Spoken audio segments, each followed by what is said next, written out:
If you want to continue to follow our adventure, click subscribe. So you don't miss anything, click the bell notification. Well, I thought I'd take you out for a little walk, just so you guys know why I do these more walk around videos in the wintertime. Is quite frankly, it's easier for me. When it's cold like this, I sit in that chair, and what I normally do is I spend, I don't know, 20 or 30 minutes outside sitting in that chair, and I start shivering. Before you know it, you can see it on the video. So if I stay walking around, I don't shiver as much. Last night, it snowed, and it snowed really hard. Now, you're not seeing a lot of evidence of it snowing really hard because it hovered right around 32 degrees. So anyway, it's melting. It's first snow of the year here in Missouri. I don't remember the last time it snowed in Missouri before Thanksgiving. I don't know if it ever has. Now, that being said, I don't know if this snow would have been very memorable if we weren't living in a camper. Tonight it's going to get down to 18 degrees. That is not the coldest that we have had to deal with living the nomadic lifestyle. Last year we got down to 12 degrees, but again we had an electric heater and a propane heater, so this year we just have propane. I think we're going to be okay. What is funny is when we left to start our nomadic lifestyle, I can't remember who asked me. It may have been a subscriber, it may have been Carolyn, I don't remember.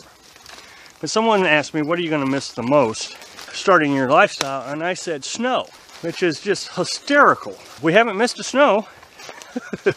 Last year it snowed in Missouri. We were also down in Florida late December, January, February, and it snowed on us in Florida also. Very rare event. The locals there were just stunned to see the snow. We're not missing the snow. I mean, we go down to Florida and it still snows. So, how are we doing inside the camper? Mary said this morning, and I thought it was funny, the federal government requires that prison cells be bigger than our camper. Well, first of all, we don't stay in the camper 24/7. We stay in there a lot when it's cold like this. We did last year too in the pop-up. We stay in there a lot, and unfortunately we do gain weight. I hate the cold. I absolutely hate it. Carolyn does better in it, but we do stay in there quite a bit. How are we doing? I guess I don't understand the question. Maybe it's my personality, which doesn't explain Carolyn's personality at all. I mean, I can always say, I was on a submarine in the United States Navy. You know, that kind of shows you how crazy I am. I volunteered to go do it, and I loved it. You get a bed about the size of a coffin. You're just always cramped and packed. I was a machinist mate, and I was the smallest one in the division also. I was always having to squeeze in the crevices and tight spots to remove, hydraulic pumps, and I thoroughly enjoyed it.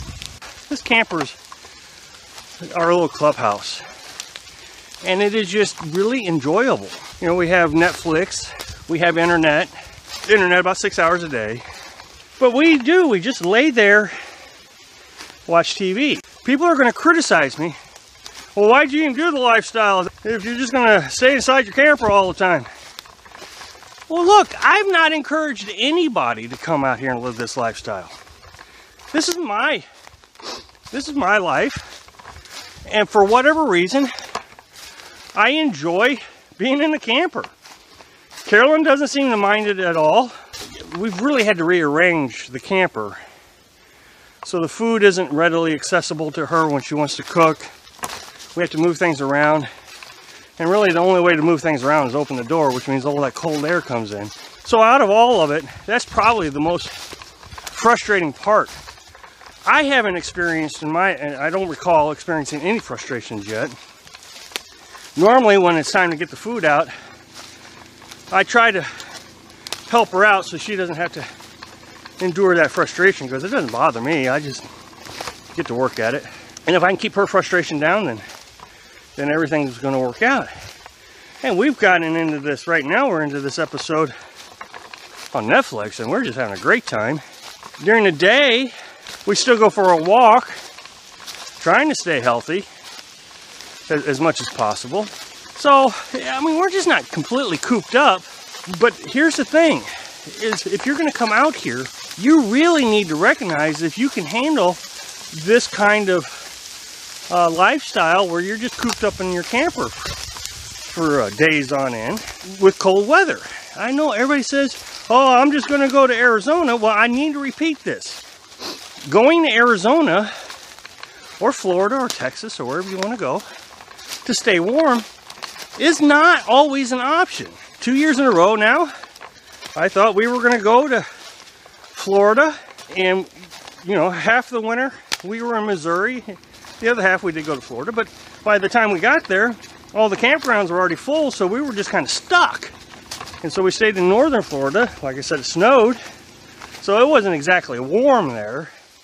I mean, it had its warm days, but it got cold there too. We had to buy propane all the time. So if you can't see yourself having to stay in your camper for whatever reason, if things go wrong, for extended periods of time, then you may overall just want to reconsider what your plans are. You know, a lot of people watch my channel now and say, you know, I'm really glad I found your channel, because now I'm not going to live this lifestyle. I see the real hardcore elements of it, and I think I'm just going to enjoy traveling through my retirement. And I hope that's what I can convey to everybody. The other thing I find interesting is a lot of folks will say, well, I would prefer the cold over the heat. Well, I don't know if I really trust that answer. I mean, if you think about it, when does all the highway construction happen? Summertime. When does everybody go outside and enjoy the outdoors? Summertime. When does everybody go for their vacations? Summertime. When does everybody lock themselves up in the house? Wintertime. You really need to think about how much time you spend outside in the summer and how much time you spend outside in the winter. Because you're going to have to do that just about equally living as a nomad. Thanks for watching. Quick like if you liked the video, and happy travels.